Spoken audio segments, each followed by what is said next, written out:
Greetings. Okay, so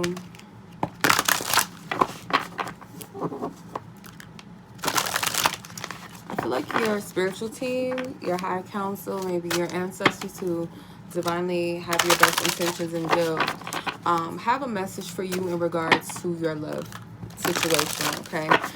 So I'm going to tap into that. Holy Spirit, I pray for divine wisdom, divine truth, and understanding. I pray for peace that comes along with it, God. I pray that this message brings peace, clarity, and wisdom and understanding to those who are meant to receive this message.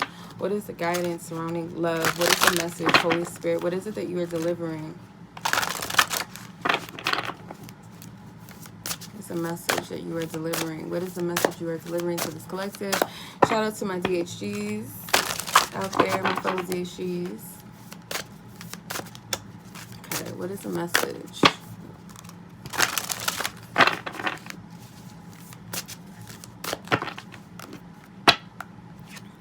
The Fool.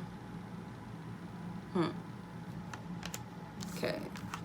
Some of you guys could be readers yourself, okay? Or there's something about a recent reading that you either got, did for yourself, or you watched maybe.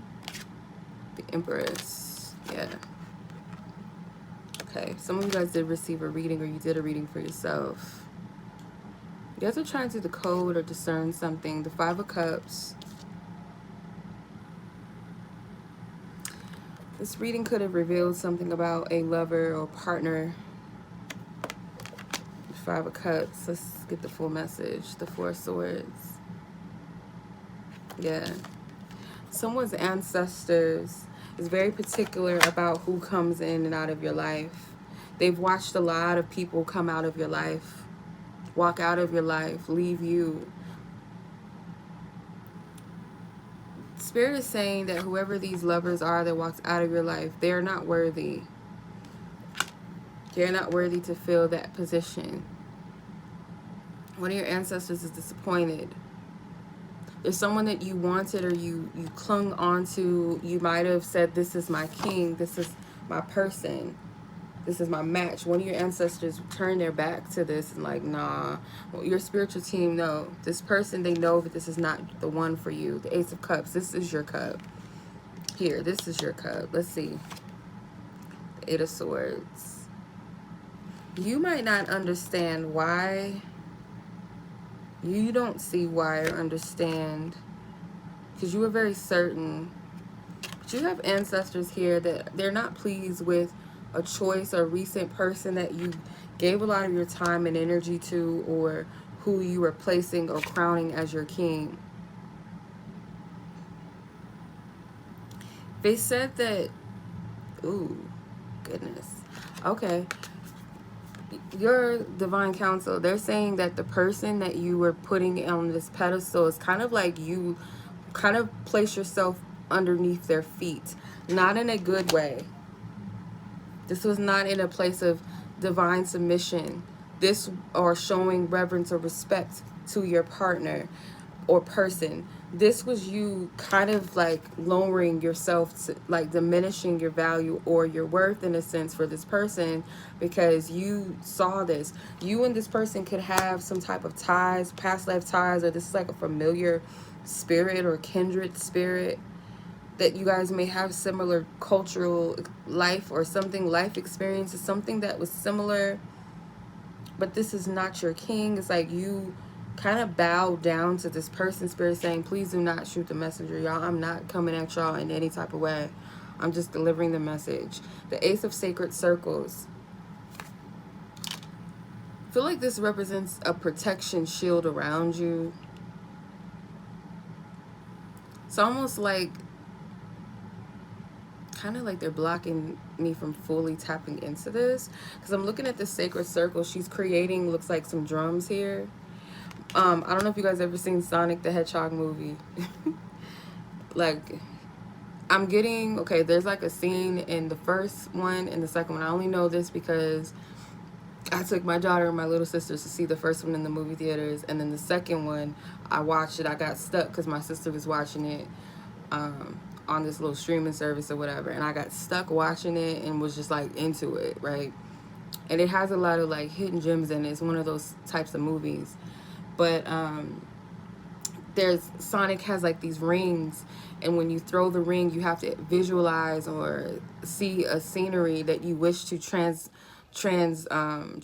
to, or transport to, excuse me. So you throw the ring, and the ring kind of just sits in the current scene, and then in that you see the other place where you wish to transport to.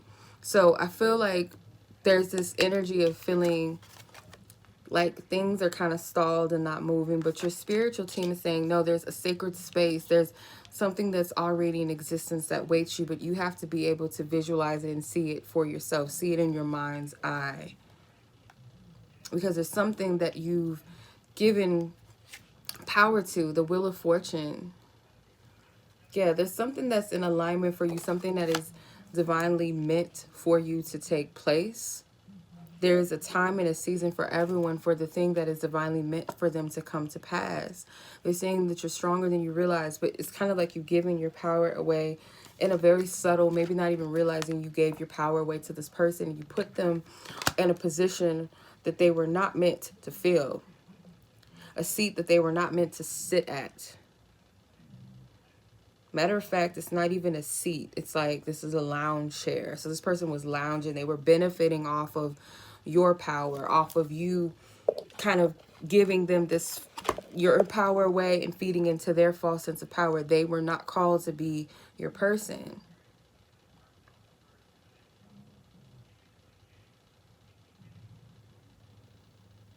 There's something with, I don't know why I'm getting this from this card, but I'm seeing the Queen Esther, and it's like the King of Persia.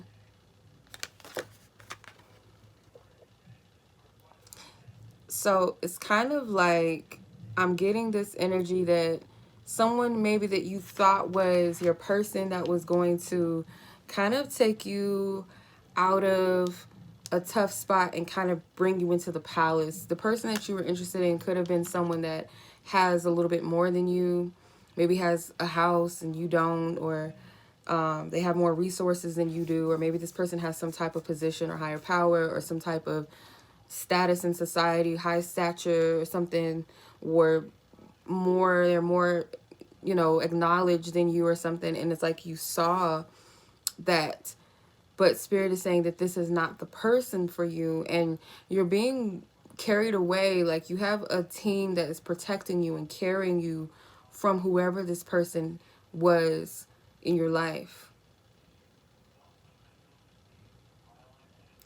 This reading might be the thing that opens and like really reveals this to you, whatever you needed to see with that Fool card, that tarot reader here. She's revealing something. There's attachments, Spirit is saying, with these dolls in the back. I'm getting like these represent like childish things, putting away childish things and leveling up, growing up, coming out of your comfort zone. This person represents a comfort zone. And for some of you, you're no longer involved with this person, but this message, I feel like maybe you needed to hear it, maybe get a perspective and understanding so that you can fully move on from it. Maybe you didn't understand, but it's like, yeah, your ancestors, they're not pleased. Whoever this person was, it was like you submitted to them, you bowed to them energetically, spiritually speaking, and really put this person on a pedestal that they were not worthy of, or put them in the seat of who your true pillar, partner, counterpart is, just because you couldn't really see the picture, because it's almost like they're not giving me the full glimpse into this, and it could be for many reasons that, you know, out of protection, out of because this is not so general for everyone. You know, I can't tap into everyone's personal thing, and I'm not meant to. And for some of you, you're not even supposed to see it yet for many reasons. But I feel like there's something already that's for you that they can see. And it's like, because you haven't yet tapped into that, seen it, visualized it, felt it, maybe not fully tapped into the true essence of who your person is in spirit, it's kind of like a part of you kind of knows and senses, and maybe part of your desires are stemmed in truth and of what your true partner feels like. You know, you might have some type of privy to that, or your desires, you know, the healthy desires mixed in with the wounded desires that are projecting, you know, what you want in this person, and seeing what you want or saw in this person and place them in a position that was not for them.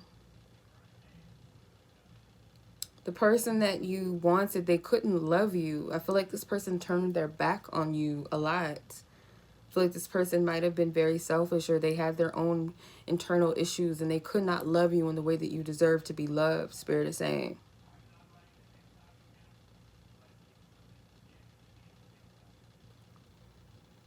You already have a palace that's for you. You are royalty, even if it doesn't look like at this time. Let's say this person does have more money than you.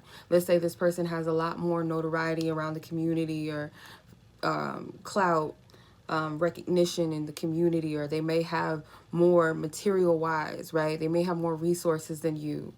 But that doesn't make them a king per se, and that doesn't make you less of a queen per se, because you don't have that in the physical.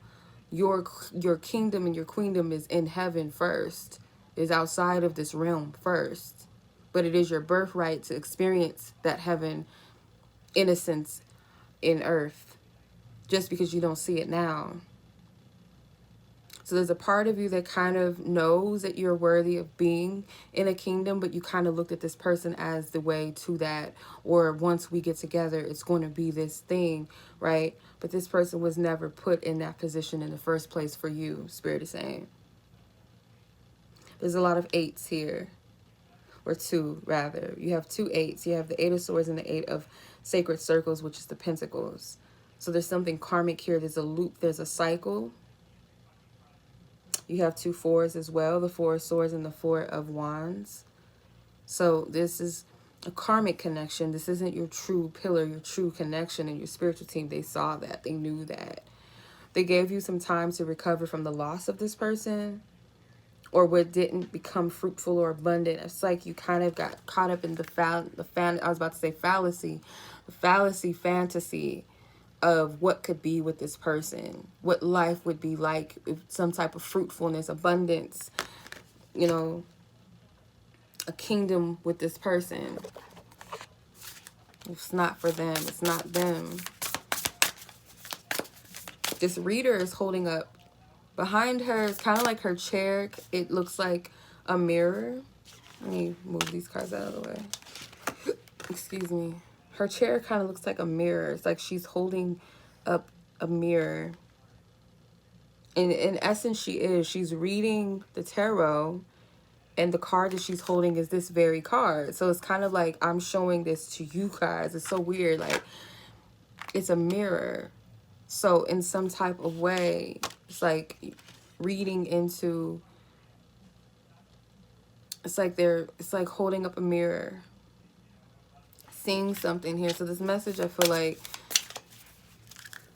is helping you to go deep within the self. Holy Spirit, what's this message?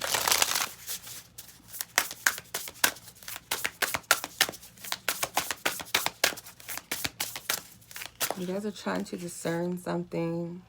Yeah, nothing has gone wrong. Keep the faith. Nothing has gone wrong. What seems to have gone wrong is actually really a part of your metamorphosis. It's actually a part of your transformation and rebirth, really. Take time out. Take some time. Some time alone is needed. Yeah. This is giving you time to really sit with yourself. So if it be that you feel lonely, passion, kundalini rising. So if it be that you're spending time by yourself, it's needed so that you can really center and feel into all this energy. Some of you guys might be feeling passion soon, for love again, or for life again. Maybe right now you feel kind of like dead inside. You could have just recently broke up with someone, or recently let go of the idea of someone or something. And it could just be, if it's not heartache, it's more so boredom. Like, dang, okay, because there's a lot of men leaving out of this door. and the Four Swords.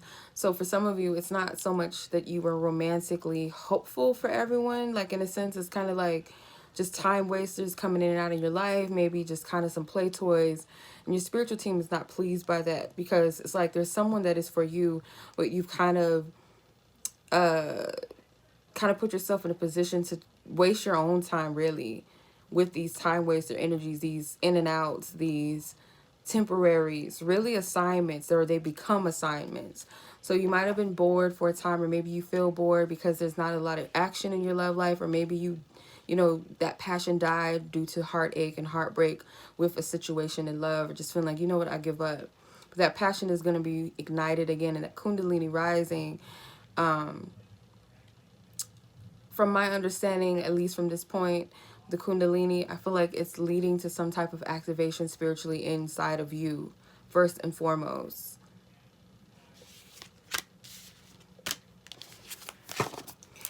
All right, I'm going to use my own spiritual messages, and then we're going to call it a read, okay? And this is going to be the last read for this. Yeah. Okay, let's see. Holy Spirit, this love message. Okay, some of you guys, maybe, there's a great well in the back. It's a well, like Free Willy. This cup is a sacred cup. It represents some type of covenant. This could be the cup of marriage, but the Free Willy, I'm hearing the story of Jonah. Jonah was very stubborn in a sense, yeah, but be like water. Bruce Lee, be like water. Meaning to flow. Let flow in order to be restored, I'm hearing. But something with the story of Jonah. Jonah was very stubborn. He was called to do something, and he kept avoiding it. It was almost like, and God had to get him. You have the no, divine provision. Yes, Spirit is saying no to something. Something here, Spirit is saying no. Divine provision. Divine is going to give you divine provision about something here. But you got to get out of the poverty mindset for some of you about it. You might block the divine insight and wisdom, maybe through disobedience to knowing what you're divinely called to do. So when you know deep down in yourself you need to let go of something or someone, or you need to walk away, it's like things that we should be getting or seeing or knowing, that flow, that overflow of divine wisdom and divine insight and provision. So provision, all that is divine instructions to something. You're being given or recommended something, but because of the impoverished mindset of things, you're not able to see past this. Yeah, ordained connections. I feel like Spirit is telling you, no, you need to flow. Just flow, right? Because I'm going to give you instructions. When you flow, you let go of the structure. You let go of forcing or staying stuck or holding on. Whatever it is that you're doing stubbornly, Spirit says don't do that. When you flow, I'm going to give you divine instructions. But you got to get out of that mindset, that lack. Because I'm leading you to some type of ordained connections. The angels are principalities. These are angels that bring about justice and harmony and balance. So there's something karmically that is being corrected or being balanced out, I feel. The ordained connections, to me, I don't feel like it's solely just romantic. I feel ordained connections is meeting divine helpers. Generational trauma and bondage. Yeah, you're freeing yourself of generational trauma and bondages here, and you have your spiritual team giving you a heads up about this, because this is something that is kind of being perpetrated here. Earth angels, light workers, and shadow workers. That reader in that card could very well be the ordained connection here to break you free of something. Yep, an influencer. Could be a social media reader, I don't know, or someone that you find on social media or something like that, that you may get a personal read from. Or some type of divine helper. Yeah, telling you to move on with the pillar of salt. You don't want to be like Lot's wife, looking back at where you're being called to move on from and let go of. Yeah, you're being encouraged to move on. Yeah, there's a path that's denied. Dead end. I'm going to stop right there. You have the consecration process at the bottom of the deck, the dark night of the soul. That's where you could be at potentially right now. But this is what I'm getting for you guys. So I'm going to leave it at that. Much love as always. Be blessed. Be safe. Peace.